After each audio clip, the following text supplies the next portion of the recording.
I'm left with no alternatives.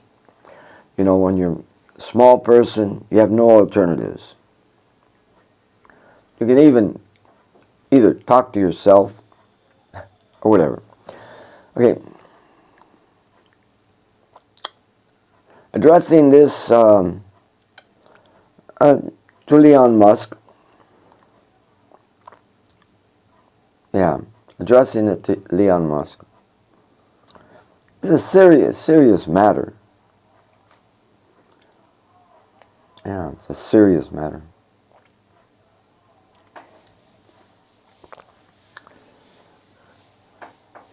Leon, you use the word Tesla, but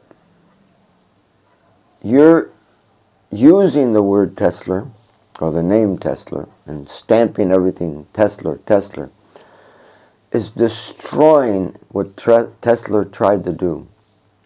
It is actually destroying what Tesla had to do. In the history of Tesla, he was a man of love, not what people call love, which is actually just exploitation, personal exploitation of another person. No, but he was a person of love. When he was young, he was just so much loving to fly that he jumped off his house. I think he broke his leg. He was intensely looking for love in nature. Looking for love in nature. Your processing is destroying love in nature. Substituting what is not love for love. It's destroying. It can be pointed out really easily. Tesla, when he was getting it to his last point, he got backing for making the tower and everything. He was going to produce electricity, right? But he was going to take electricity from the ionosphere, the hydrogen ions, and he was going to produce it practically free because it didn't need wires. But then there was another group, and I know that if you investigate, you know which group they are, that wanted to make money. And if Tesla was successful, Edison Electric in New York would be nothing now. But Edison Electric, they're the ones that produced the transformer that made the vibration of the two towers to go down. They would have never been able to do that if Tesla was successful. So they had to destroy him. Destroy him because he was going to ruin their whole business. That's the only way to do it. Somehow destroy him.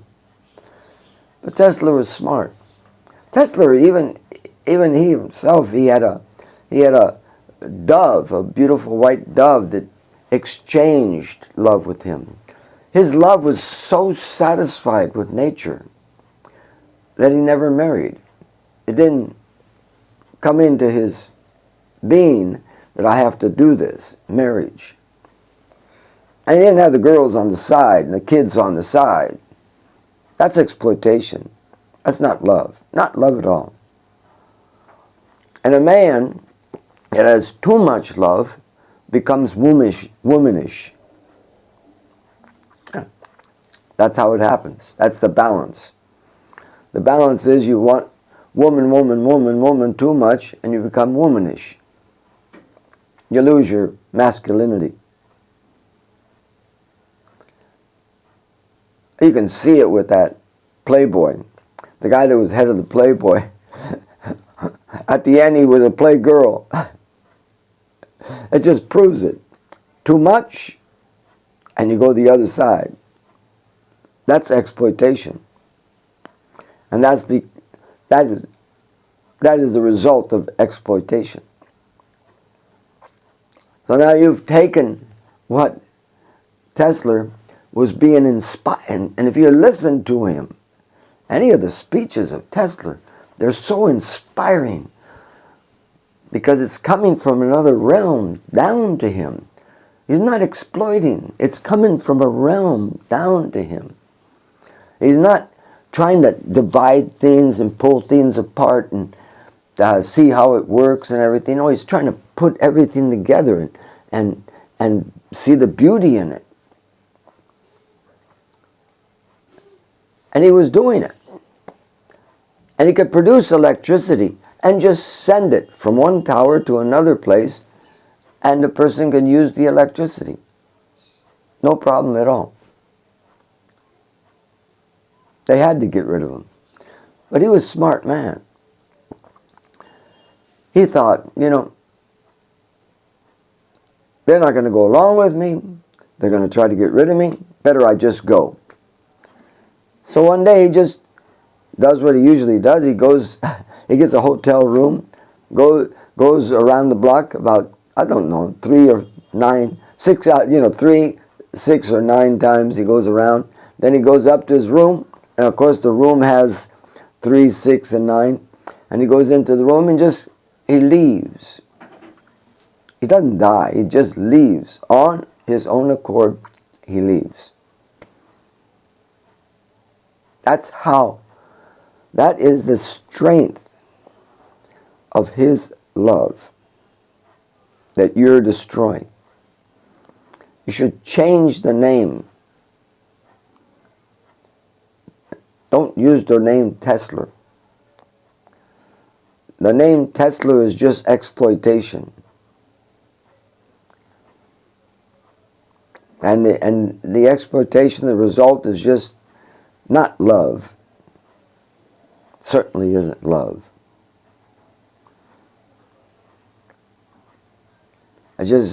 When people who know what Tesla was like and they see what you're like,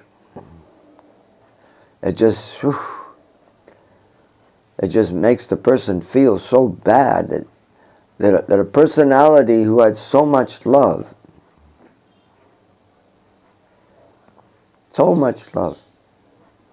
you're presenting them like a reductionism. That's what it is. It's reductionism.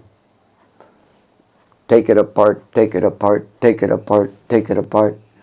And you separate them. You separate things. It's called reductionism, and you separate things. It destroys the beauty. It destroys the creation. Oh, great advancements and everything. No, you're making the people lazy. You make the people lazy.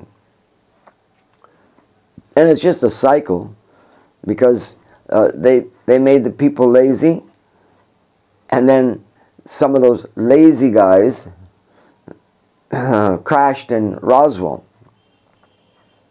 I think 1954.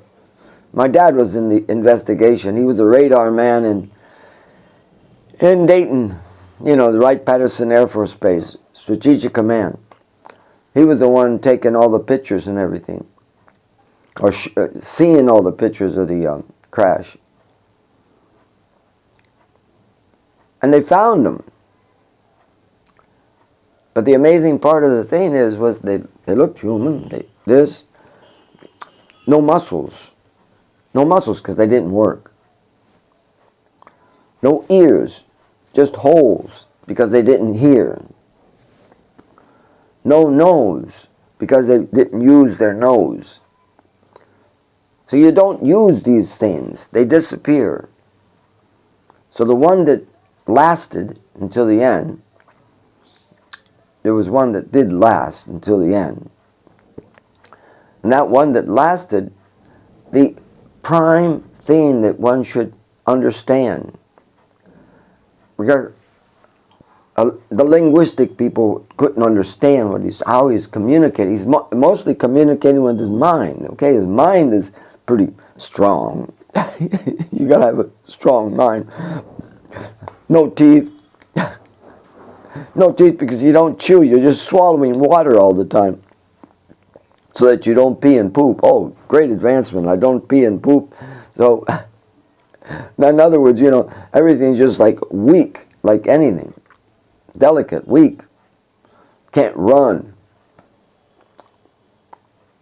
Certainly can't play a game of hockey, ice hockey. Okay, well, whatever. So this personality, which actually just represents us in the future, with your creations, you're making us lazy. And the only object of life is, you got to get money because I have to have that. You got to get money to have that. You don't have to have it. You don't have to have it. That's the point. You don't have to have it. Don't be lazy. Don't waste your money on so many things that give leisure time. There's no leisure time. There's really no leisure time. And you got to admit it to yourself. There's no leisure time. You can have all the equipment and everything, but there's never any leisure time. So here the man, we can't feed him because he takes substances that don't create urine and don't create stool, so that he doesn't have to deposit it someplace while he's in his spaceship. Really good advancement. And then here he is, just about to pass away. They finally got somebody to understand what he was trying to say.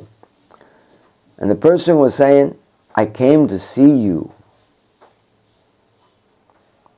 Then the reason why I came to see you is because our ancestors described the beauty of you. Yeah, their ancestor described the beauty of the humans to him.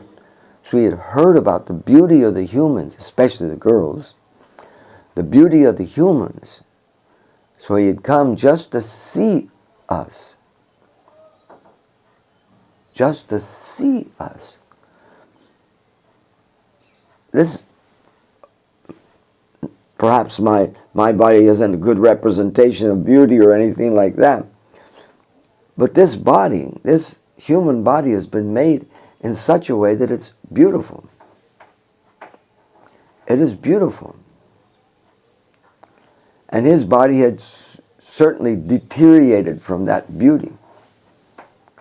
The spaceship was made exactly for his form. He didn't have to move. He just had to steer, maybe. That's it. But he had lost everything. All his beauty. Gone. Gone. No need to use him. So, and, at the end, please just take the name Tesla off. I would classify it, if you see the real feeling of Tesla, and you can compare that real feeling of Tesla with the real feeling of Jesus Christ, like Christians would say, that real feeling of Jesus Christ, then it's like misusing the name of Jesus. That potency that he had, you could see it in Tesla. That potency of love that he had, you could see it in Tesla. And even as he's speaking, you can hear recordings of him. Even as he's speaking, you can see that he's speaking with really loving ways. So I would say, please wake up and either just abandon this, this process. Let somebody else make money off of it. Don't be a part of it. It'll come out anyways. You're just a piece in the, you're a piece in a frequency. And when this frequency gets to a certain point, when this frequency of this world gets a certain point, a down frequency, it's not an up frequency, it's a down frequency. When it gets to that frequency, these inventions come in. And they've come in many, many millions of times. We can't even understand how many times they have come in and gone. So don't be the entrance point to these inventions. They're not beneficial. You're part of something that's not beneficial for human life. It's not beneficial. Not beneficial at all. Yeah. I think enough said and everything. Someone would think I should teach you how to chant Hare Krishna. I think you probably know the whole mantra. Oh well, we'll leave it at that. And I hope at least it makes some sense to you. Just go to the conversations with Tesla. There's plenty of them. And listen to him. Deeply listen to him. And deeply listen to how he's struggling to communicate in a loving way. He's communicating in a loving way, and the communication is coming to him.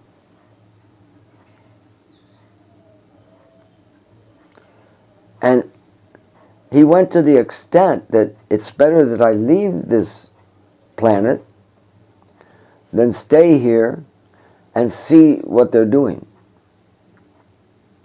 He made the decision. It's actually not suicide, because if one understands there's been millions of births, the most foolish thing is to see a gene sequence in the person that's so long that it would take a billion years to make it and produce it, and all of a sudden you say, oh, there's only one life. And then DNAs, just a huge line of DNAs, and you know that they came from different family combinations and everything, and the Y from the wife and the X from the husband and everything, and you can follow it. It must have been innumerable lifetimes. But they say, oh, there's no reincarnation. No reincarnation. That's another point, but it's like incredible. The story of Adam and Eve is from the Vayu Purana. The story of Adam and Eve is from the Vayu Purana. I can't remember what Eve was called, but Adam's called Adam. It's right there. And it's not at the beginning of the creation. It's more like in what they would call Treta Yuga going into Dwapara Yuga. Treta Yuga going into Dwapara Yuga. It's not at the beginning of the creation. At the beginning of the creation, there was no problem. And it even talks about the tree of, they call it the tree of knowledge and everything. But the tree of knowledge is even got a name, Kalpavriksha. Kalpavriksha means that tree that gives you what you want. The tree that gives you what you want. There were many of them, the Kalpavriksha trees. In that time and age of Adam and Eve, there were many of them. But what happened to them? Well, their personalities. They're personally exchanging with the person. They're personally helping somebody. So when they saw that the people were fighting over them, oh, this is mine and that's mine, then they said, let's go. these people don't know how to treat us, so they disappeared. So for thousands of years they were there. Thousands of years, not just one kalpavriksha, but many kalpavriksha trees. And a person that's hearing this saying, boy, I wish I had a kalpavriksha tree. Well, no, not in this age. You can't have them because people just kill you for it. It had to hide itself. It had to go away. Because you're not spreading love. Real love. Love is selfless. The ingredient that, like, it's the backbone of love. The backbone of love is selflessness. Selflessness. I'm not doing this because of a selfish desire. I'm doing this for selflessness. Just for the opportunity to help somebody else. That's love. So when that love starts disappearing, things have to disappear with them. So the kalpavriksha trees were gone. And if you read it's hard for, it's just hard for people, that people hear a word, Vayu Purana, and it's related to some Indian thing. It's not Indian. The person that's writing it is seeing the universe. The person that's writing it is seeing the universe. The person that's writing it isn't a politician. The person that's writing it isn't in one government. No, it's a person that's writing it and revealing it is a person that's sitting on what you could call the longitude of zero, the prime longitude. He's sitting, so the prime longitude, the zero longitude, fits right there in India. It's not India's, but it is the universe's prime longitude. So they sit there on that prime longitude and they're communicating with the whole universe. They're not communicating with just one country. They're not politicians. They're not what people glorify themselves as patriots. No, they're not patriots. They're not politicians. They're universal. So the Vayu Purana is universal. Yeah, it's universal. So it's giving a description. The beginning of remember, there's a cycle. Creation, maintenance, and destruction. Creation, maintenance, and destruction. It just keeps on going around. It has to keep on going around because that's what energy is. It's always moving and it's always changing. So at the peak of creation, the earth was giving nectar. Nectar means something to drink that is helping you out. Yeah, something to drink that's helping you out, because communication between the person and the earth was perfected. And the earth knew what you need. So the nectar comes out and you drink it. You talk about leisure time. That's real leisure time. That is real leisure time. Not mechanical destruction time, but real leisure time. Anyways, there's so much to talk. But that story is taken from the Vayu Purana. Just completely taken and put it in another context. Oh well. But please, just change the name. Be honest. you're not in the mood of Tesla. You're not in the mood of Tesla. That is definitely true, that you're not in the mood of Tesla. And I don't even think you could understand the mood of Tesla. You're so far removed from the mood of Tesla that you can't even touch the mood of Tesla. So you should just stop using that name and put some other name on it. Thank you. I hope someday you listen to this. I don't have any other means to communicate, but I'll try.